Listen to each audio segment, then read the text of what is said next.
Hello बच्चों, आप सबको फिर से स्वागत करता हूं और एक शानदार वीडियो में। तो आज हम लोग का डिस्कशन ये रहेगा कि जो दो तीन बातें हम लोग डिस्कस करेंगे। पहली बात तो ऑब्वियसली एग्जाम का रिजल्ट कब निकलेगा, वो पहली बात।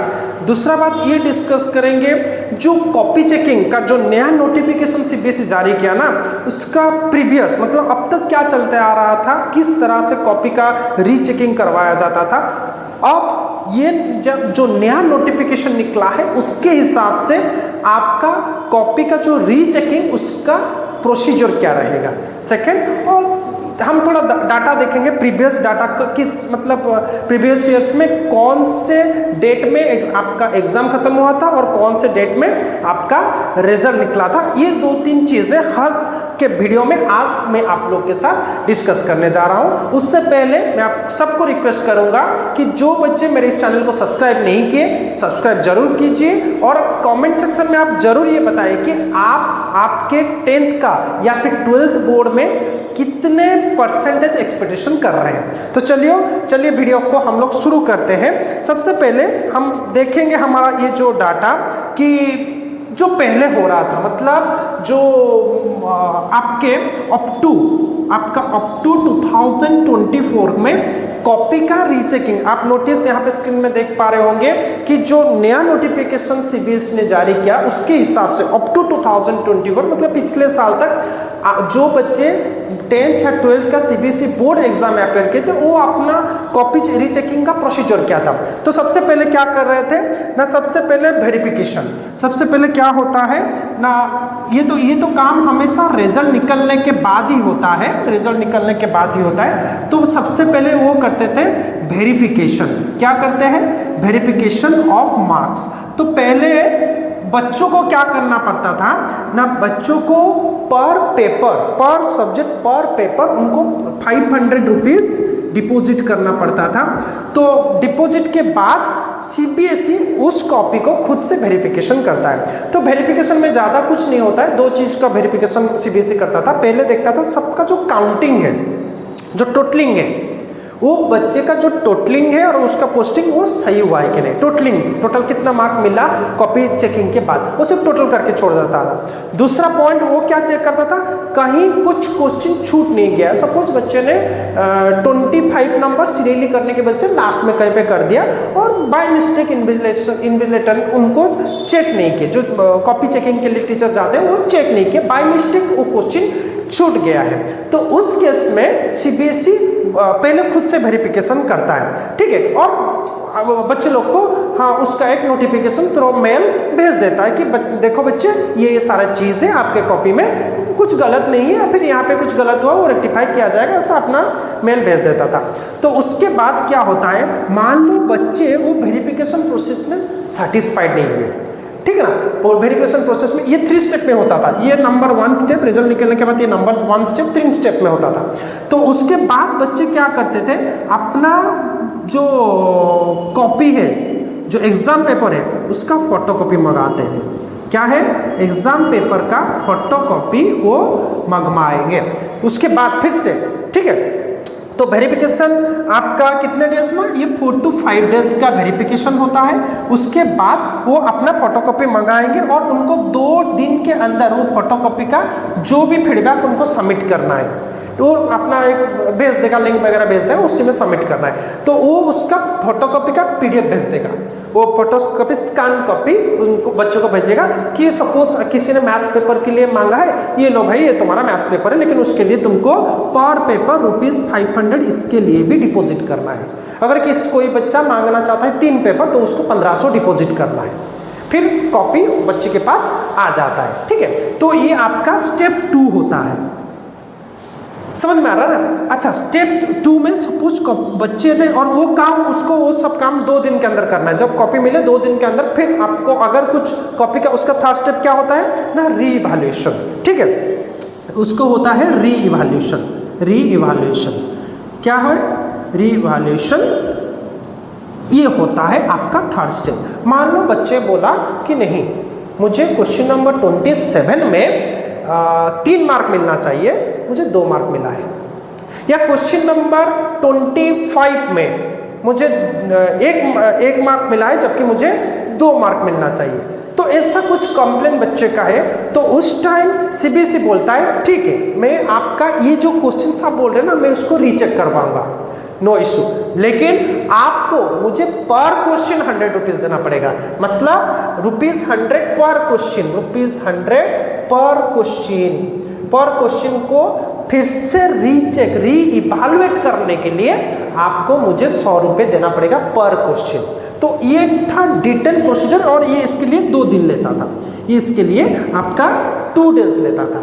ठीक है, ये पहले अप टू 24th यही प्रोसीजर आपका चल रहा था। लेकिन इस साल जो सीबीएसई ने नोटिफिकेशन जारी किया वो 3 स्टेप वेरिफिकेशन को, ये जो रीचेकिंग प्रोसेस को 2 स्टेप में कन्वर्ट कर दिया। क्या है ना, अब क्या है, means now in 2025, this is up to 24, ठीक है, ये अभी नाउ 2025 वो रिजल्ट, पहले तो रिजल्ट निकालेगा, उसके बाद वो बोलता है कि नहीं क्या करेंगे ना, आप इस साल, ये जो साल अगर आपके रिजल्ट में आप सेटिस्फाइड नहीं हो, आपको ये फर्स्ट प्रोसीजर करना जरूरी नहीं, आप सीधा सेकंड प्रोसीजर को अप्लाई कर सकते हो। मींस फोटोकॉपी, वो आप photocopy of your answer sheet, ठीक है, आंसर शीट मंगवा लोगे।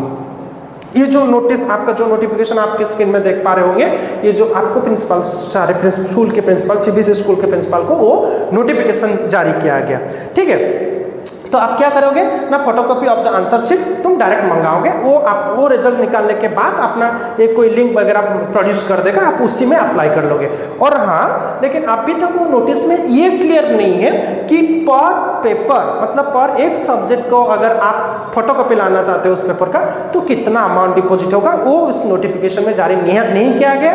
आगे इसके रिलेटेड भी नोटिफिकेशन जरूर आएगा, आपको बताएगा कि पर पेपर आप 500, 600, 1000 जो भी है वो सीबीएसई अलग से नोटिस निकाल देगा। आप हमारे साथ जुड़े रहिए, चैनल को लाइक करिए, सब्सक्राइब कीजिए और बेल आइकन को जरूर हिट कीजिए ताकि मेरा बनाया हुआ वीडियो में टाइम टू टाइम हर रोज आपके पास अपडेट अप टू डेट लाऊंगा, तो जरूर हमारे साथ बने रहिए। हाँ, तो अब चलते हैं, क्या है ना, फोटोकॉपी मंगवाओगे लेकिन पर पेपर कितना आएगा वो अभी तक डिसाइडेड नहीं है, मतलब नोटिस में वो जारी नहीं किया, सेम भी रह सकता है, चेंज भी हो सकता है, वो सीबीएसई के ऊपर डिपेंड करता है। तो सेकेंड स्टेप क्या रहेगा, सपोज कि कोई बच्चा बोलता है, वो बोला तुम पेपर ले लो, भाई तुम एकदम पेपर ले लो, तुम अपना टोटलिंग देख लो, तुम अपना देख लो कहीं पे कोई क्वेश्चन छूट गया है क्या देख लो, या फिर तुम अपना देख लो कि मुझे क्वेश्चन नंबर 25 में इतना मिलना चाहिए लेकिन कम मिला है, देख लो मुझे क्वेश्चन नंबर 30 में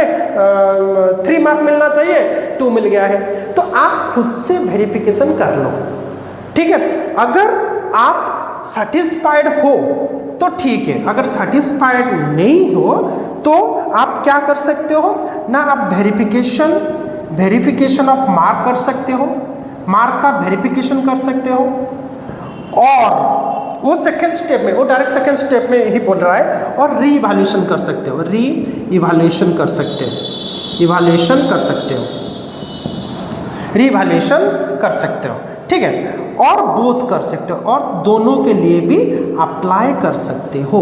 मतलब मान लो आपको आप कॉपी मंगवा लिए, आप जब टोटलिंग कर रहे हो रहा है 73, लेकिन आपका मार्क चढ़ा है 69, तो उस केस में आप अप्लाई कर दोगे, भाई मेरे कॉपी को वेरिफिकेशन करो, गलत हुआ है, पोस्टिंग गलत हुआ है, वेरिफिकेशन करो, ठीक है। या फिर मान लो आपका एक क्वेश्चन छूट गया है, मान लो टीचर ने चेक किए हैं लेकिन क्वेश्चन नंबर 32 को वो मार्किंग टिक मार दिए लेकिन मार्क चढ़ाना भूल गए, और वो पोस्टिंग में भी मतलब ऐसे हाइपन दे के छोड़ गए, या नॉट ने लिख के छोड़ दिए, या 0 लिख के छोड़ दिए, उस केस में भी तुम बोल सकते हो भाई मेरे कॉपी को फिर से वेरिफिकेशन करो, एक क्वेश्चन छूट गया है आप फिर से वेरिफिकेशन करो। नहीं तो रीवैल्यूएशन का मतलब, सपोज आप वही केस, आप सेटिस्फाइड नहीं हो, भाई मुझे क्वेश्चन नंबर 29 में 2 मार्क मिलना चाहिए लेकिन 1 मार्क मिला है, रीवैल्यूएशन करो, तो वो बोलता है आप इधर वेरिफिकेशन, इधर या तो इसी एक वेरिफिकेशन के लिए अप्लाई करो, नहीं तो रीवैल्यूएशन के लिए अप्लाई करो, नहीं तो दोनों के लिए अप्लाई करो। दोनों के लिए आप उस लिंक में भर दो कि मुझे बोथ करना है, लेकिन इसका जो चार्जेस क्या लगेगा, वेरिफिकेशन के लिए क्या चार्ज लगेगा, रीवैल्यूएशन के लिए क्या चार्ज लगेगा, बोथ के लिए क्या चाहिए चार्ज लगेगा, और पर क्वेश्चन रीवैल्यूएशन के लिए क्या चार्जेस लगेगा, इसके बारे में कोई कंफर्मेशन अभी तक सीबीएसई के द्वारा जारी नहीं किया गया। ठीक है, जब आएगा मैं डेफिनेटली आप तक वो इन्फॉर्मेशन पहुंचा दूंगा। कितना कॉस्टिंग, कितना प्राइस लगेगा, उसके बारे में कोई इन्फॉर्मेशन नहीं है। लेकिन सबसे बड़ी बात, अब चलते हैं जो आपको बात चल रहा होगा, बहुत सारे न्यूज़, बहुत सारे वीडियो में आप देख रहे होंगे कि 2 मई को आपका रिजल्ट पब्लिश होने वाला था, अब तक नहीं हुआ।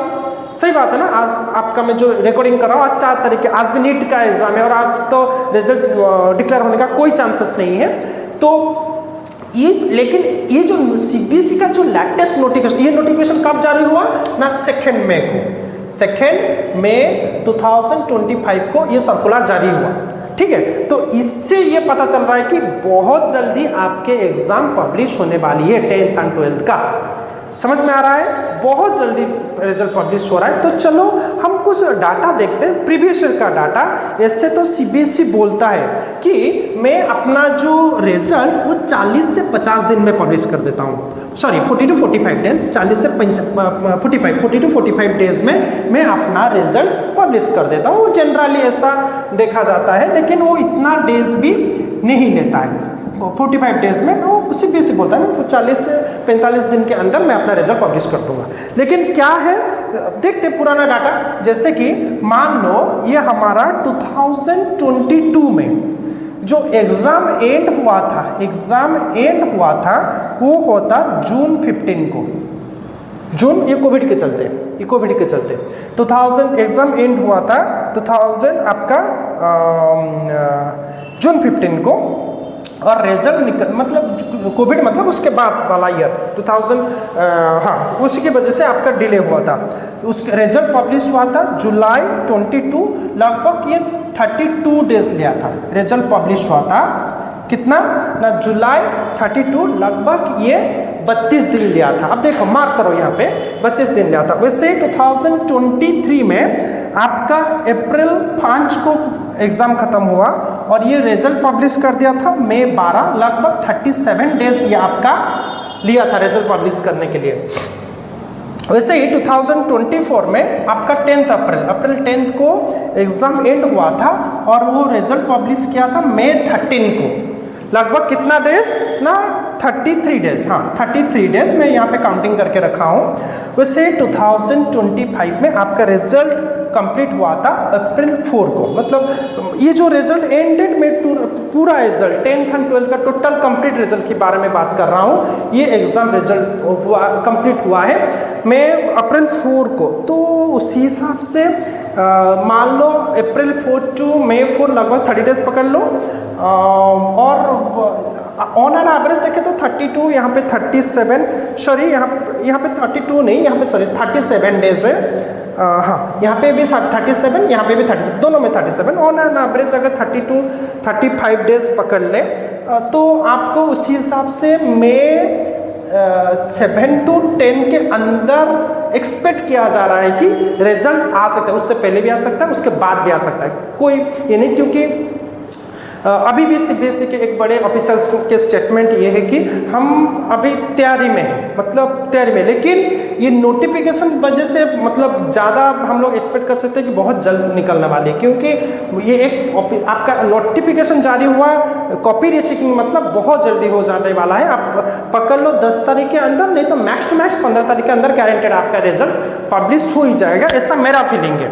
ठीक है, चलो तो आप पकड़ लो लगभग इसी डेट के अंदर आपका रिजल्ट पब्लिश होने वाली है। तो जो भी हो बच्चों, लेकिन आप अपने जो 10th पढ़ रहे हैं पढ़ाई में ध्यान दो। 11th का पढ़ाई फुल पेज जो लिखना है आप लिख चुके हो, तो उसके बारे में बैठ के सोच के टाइम लॉस करने की कोई मतलब बेनिफिट ही नहीं है आप लोग का। 10th का पढ़ाई खत्म, आप 11th का पढ़ाई शुरू करो, पढ़ाई फुल फेज में पढ़ो। कुछ बच्चे ऐसे भी होते हैं जो बोलते हैं नहीं सर रिजल्ट निकलने के बाद पढ़ेंगे, नहीं ऐसा मत करो, आप पढ़ाई शुरू करो। जो बच्चे 12th है, आपका आगे जो भी एंट्रेंस होने वाला है उसका प्रिपरेशन आप चालू कर दो। ठीक है, उसका पढ़ाई, आप पढ़ाई से डिटच मत हो जाओ। ऐसे बच्चे क्या करते हैं, एग्जाम खत्म चलो घूमने चले जाते हैं 1.5 महीने। नो प्लीज़ ऐसे मत करो, पढ़ाई में टच रखो, घूमो जाओ, नो इशू। दिन में 3 घंटा कम से कम पढ़ो, डेफिनेटली आपके पढ़ाई से टच नहीं छूटेगी, आप कंटिन्यूसली वो काम करो। और बाकी मुझे कमेंट सेक्शन में ज़रूर बताओ आपका अगर 10th है आप कौन से स्ट्रीम चूज करने वाले हो, आपका साइंस या फिर कॉमर्स या फिर ह्यूमैनिटीज, कौन से स्ट्रीम आप चूज करके पढ़ने वाले हो। अगर आपका 12th है आप कौन से लाइन में आगे जाना चाहते हो, इंजीनियरिंग, मेडिकल, बायोटेक्नोलॉजी, जो भी मन करे, आप सॉफ्टवेयर इंजीनियर, जो भी जिस तरह में इंटरेस्ट है, फैशन डिजाइनर, जो भी इंटरेस्ट है, आप मुझे कमेंट सेक्शन में जरूर बताओ। मेरे इस चैनल को लाइक कीजिए, ज़्यादा से ज़्यादा शेयर कीजिए, अपने दोस्त के साथ, अपने भाई बहन के साथ ये वीडियो को जरूर शेयर कीजिए। तो मिलते हैं अगले वीडियो में, धन्यवाद।